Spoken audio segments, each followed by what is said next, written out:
This is the Bryan Hyde Show. Well, hello there and welcome to the show. It is Tuesday, the 8th of July. I've got Eric Peters joining me for today's program. Eric, how are you? Well, I'm good, and it looks like, just like OJ, that Epstein was in fact innocent. Who knew, right? All that to do, apparently not Bondi, apparently not Bongino. Yeah, okay, well, let's dive right in. I've had trust issues with our government for quite some time, actually about 30 years or more. But when I've got Bongino and I've got who is it? Cash? What's his last name? Patel. I've got them and Bondi all telling me that the Epstein thing was a nothing burger, and my trust issues have just gone off the charts. We can't believe these guys either. Well, I think what you were telling me before we got on the air is most apt about, how curious it is that this guy supposedly killed himself, given that he wasn't involved in any depraved, illicit activities. He wasn't blackmailing anybody, and since there was no evidence, he would have been found innocent. So why not kill himself? Exactly. Yeah, I don't know. I think Andy Frisella has a pretty good take on this, and so far his seems to make the most sense. And that is, we are learning slowly but surely that the United States government, as well as its intelligence agencies, actually are subservient to Mossad, for instance, the Israeli intelligence service. And I think it's pretty understood that Epstein was doing what he was doing at the behest of Mossad for leverage over powerful people around the world. At least that makes sense to me. Sure. It makes sense to me, and it seems that one of those people happens to be the guy that we voted for in the hopes that perhaps the people who were involved in this sordid Epstein business might actually be held accountable, just like we thought that maybe Fauci and some of these other people who were involved in the COVID stuff would also have been held accountable. But it looks like not. But meanwhile, there's plenty of more aid going to Kyiv now. Yes. Okay, and let's talk about that. All the things that Trump ran on and came out swinging, it seemed like, oh my gosh, he's really going to do this and it's going to be amazing. And he has slowly but carefully walked every one of those things back to the status quo of what it was before. Yeah, it's a pie in the face, isn't it? It's very demoralizing. We had a few weeks where, you, I, and most other people that I know were like, wow, look at this. We might actually see a change. There was the exposure of the corruption at USAID. There was talk about shutting down the Department of Education. There was talk about a refund check to Americans for all of the government profligacy. And now here we are, 5 months into it, and all of that has been washed away like garbage after a summer rain. And it's demoralizing. It makes you realize that there really is no point to voting, because no matter who you vote for, you end up with Bibi Netanyahu, don't you? Right. And I have to wonder, too, about this feud between Musk and Trump. And I know James Howard Kunstler had an excellent article on it called Cage Match. Basically, he said he thinks that Musk is losing it, that Musk is losing control. Trump is maintaining control in this very open spat that they're having. I caught that article. I have a different point of view, and it might be a little bit out there, but I will share it with you if you would like me to. I'd love to hear your take on that. Okay, what if this really is political wrestling? And what if Trump and Musk are actors, and the two of them have decided the next thing to do is to divide MAGA? So what's going to happen is that Musk is going to form his America Party to siphon off just enough of the votes come the next series of congressional elections so as to return the majority to the left. And that way, all the MAGA red hats can squeal in outrage and support Trump, and yet at the same time, the left will be in charge again. Dang. That's plausible. I mean, I want to disagree, but that's plausible. Neither of these guys are idiots. I don't like Elon Musk, but I don't think he's an idiot. And I think that he has to know that launching this America Party is only going to do what Ross Perot did back in the day, which is to siphon votes away from the Republicans, which will end up benefiting the Democrats. And there's another aspect to this, and I wrote a whole article about it the other day that just fascinates me endlessly. You got Musk complaining about how the big, beautiful bill is the apotheosis of profligate government spending. This from Elon Musk, the guy who is a billionaire almost entirely and exclusively because of government spending. Yeah, it's curious how this is shaking out to show a lot of people's true colors. And look, I don't want to sound like I'm just giving up, because when it comes to my freedom, I won't give up. I will stand to the very end for that freedom. But it's clear nobody in the Republican Party is in a position to do anything about it. With due respect to people like Thomas Massey and Rand Paul, there's just not enough of them to turn the tide. So let's quit looking to political saviors. If that's actually, though, a good thing, whether intentional or not. This further eroding of the idea that government exists to save us, to help us, no matter what side of the political aisle that you happen to fall on. It's become very evident that the government serves its own interests. And I think at the end of the day that's probably a healthy thing, because it makes us mind our own store, doesn't it? Oh, absolutely. And we still have options, which I guess that's, if there's one important takeaway from our discussion today, it's that we're not without other options. We always have a way that we can go. But sometimes that way is harder than simply, sitting on the curb and crying till somebody brings you milk and cookies. Sure, birth can be difficult, right? Yeah. This is the start of something new. We don't really know what is going to be born, but clearly in my mind, something is about to be born. And maybe it will be something more like what the founders actually intended, which is a diffused, federalized system in which, by and large, the states manage their own affairs and the federal government manages a few affairs. And maybe it'll end up being something even profoundly more different than that, and the country will break up into different countries. And there's not anything necessarily wrong with that. I mean, today everybody's cheering Ukraine. Well, Ukraine was part of the Soviet Union. It's now an independent country, and they're saying it's a great thing that Ukraine is independent. Well, why shouldn't it be a good thing that certain states in this country end up becoming independent states as well? No, that's a good point. And I guess, again, this illustrates the importance of anything that is being beamed to you by mass media. You really have to be cautious before you embrace it and adapt it into your worldview. Agreed. And it's gotten so obviously bad. I'll give you a way to define this. And I know you do this, but people listening may not do this.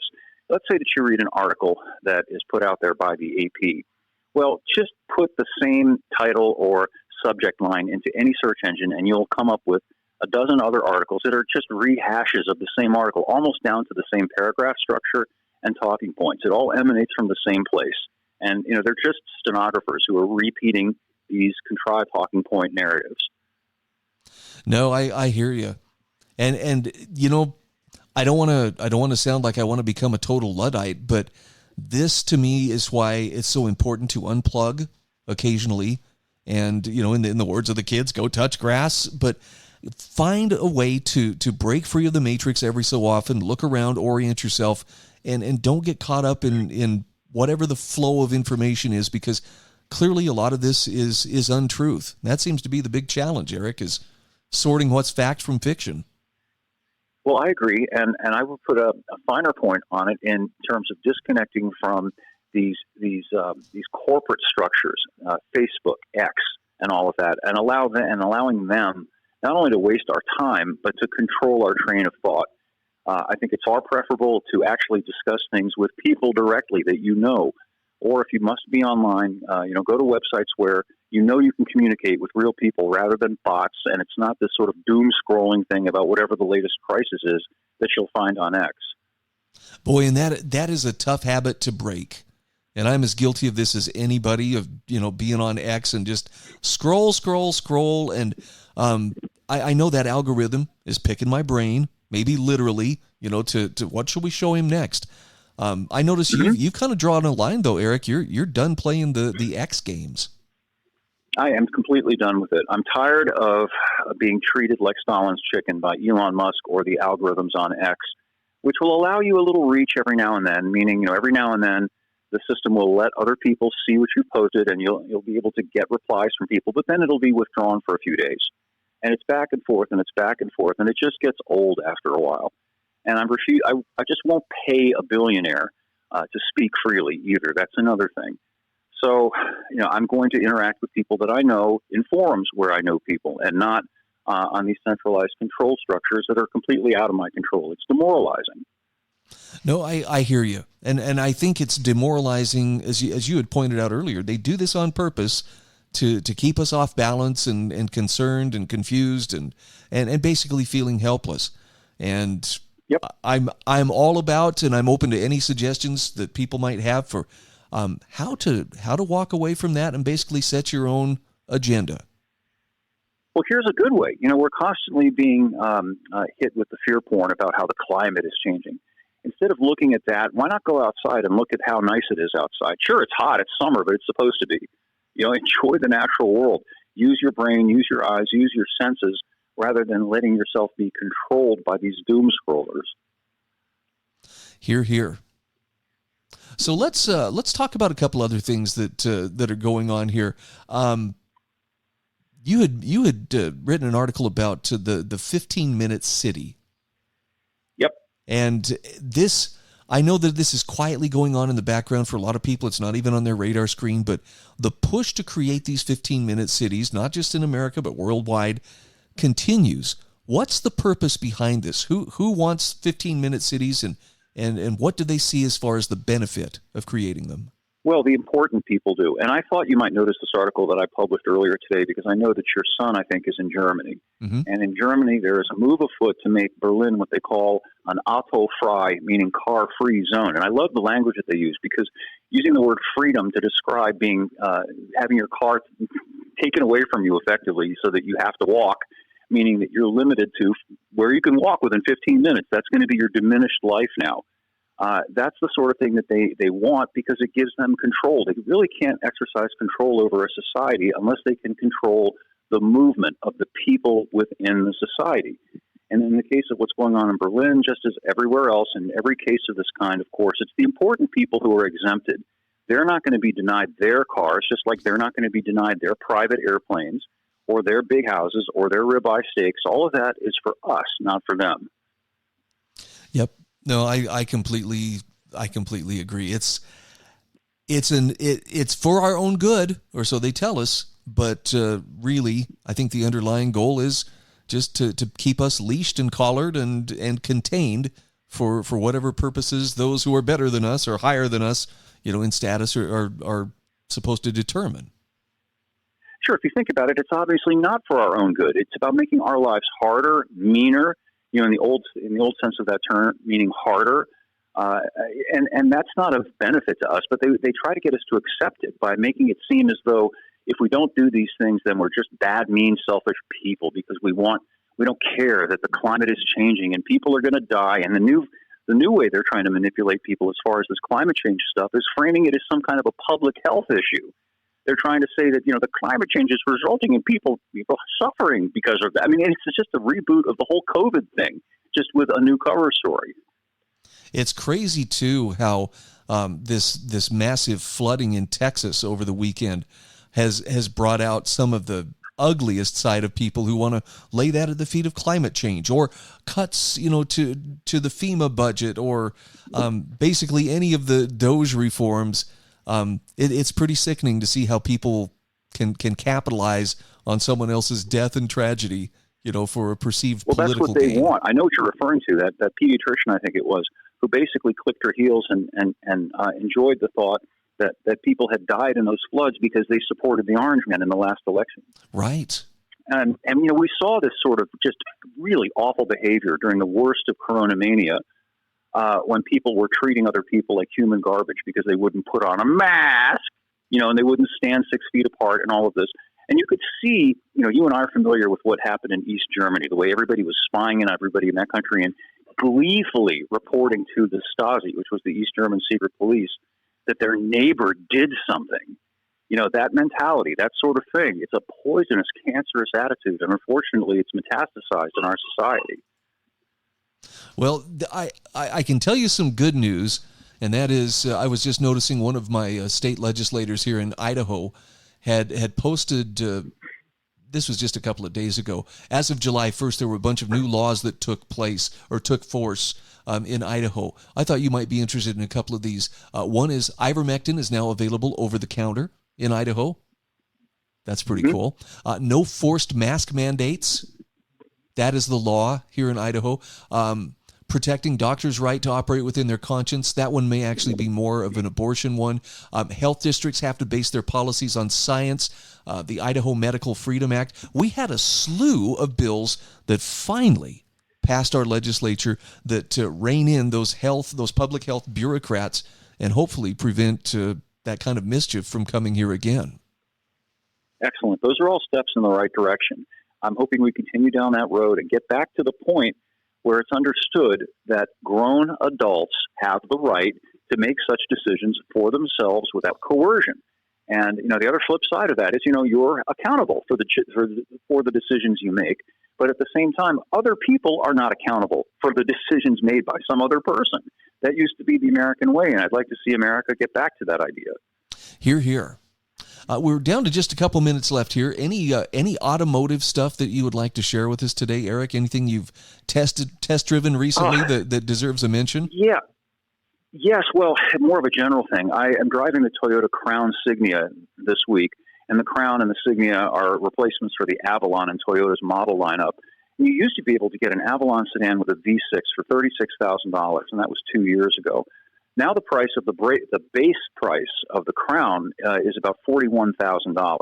And if you want it with a powertrain that is even equivalent remotely in power and capability to the V6 that you used to get in the Avalon as standard, you got to pay $54,000.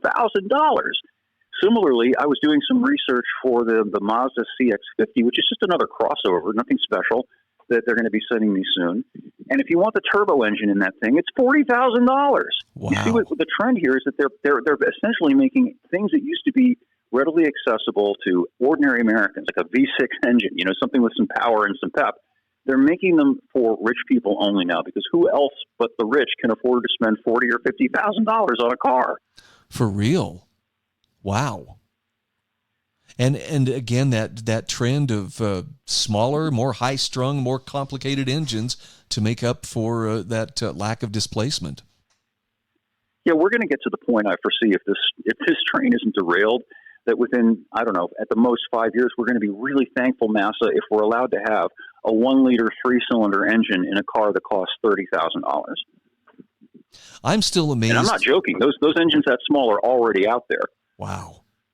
I'm amazed also at the continued push for electric cars. I noticed, Ford is doing like an F-100 retro pickup that's electric, and and the Mustang pickup. I'm sorry. Have you seen this abomination? Of course, they're trying to whore out the name and legacy of the Mustang to the nth degree possible, and it's embarrassing that they're doing that. I will give General Motors great credit for canceling the Camaro, rather than doing what Ford is doing with the Mustang. Right. And, my father-in-law, he and I, we shared a Mustang. I sold him my GT, Mustang years ago, and then he sold it back to me a few years ago. Basically, we have a love of the pony car, but we were sitting there watching a couple of videos, and something came on about the Mustang pickup, and then there was another one about, the latest electric truck from Ford. And I was very gratified to hear him talk about what kind of an abomination is this thing? It's not a Mustang. It doesn't look anything like a Mustang. I was like, good for you. Good for you, Pop. Well, obviously it isn't. It's kind of an etiolation, isn't it, of the whole trans thing? A boy claiming that he's a girl because he dresses like one. Well, I'm sorry. A Mustang is a particular thing. And if you take that name and put it on something that has nothing in common with a Mustang, it's not a Mustang, no matter what you want to call it. Very true. And, of course, being shoehorned into these electric vehicles still kind of leaves a bad taste in my mouth, but that's a topic for another day. Eric, thanks as always for your insights on what's going on. Great to visit with you. I feel more encouraged, even though it's clear there's a lot of this that's out of our hands. Yeah, well, don't let the you-know-whos get you down, as that old catchphrase went, and I believe in that strongly. That's good advice. Thanks again. Thanks, Brian. Again, our conversation with Eric Peters from Eric Peters Autos. I'll have a link to his website in my show notes at thebrianhydeshow.com. These are show notes for July 8th, 2025. This is the Bryan Hyde Show.